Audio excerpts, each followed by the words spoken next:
Banyak orang menganggap ngorok sebagai hal sepele, bahkan kadang dianggap lucu. Namun dalam kenyataannya, mendengkur adalah tanda adanya hambatan serius dalam napas.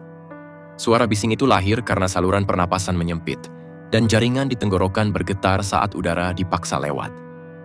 Dari kacamata medis, ngorok bisa menjadi tanda obstructive sleep apnea atau OSA, suatu kondisi berbahaya yang membuat napas berhenti berkali-kali saat tidur, menyebabkan otak kekurangan oksigen, jantung bekerja lebih keras, dan risiko stroke meningkat secara drastis. Pada akhirnya jantung akan mengalami lemahnya.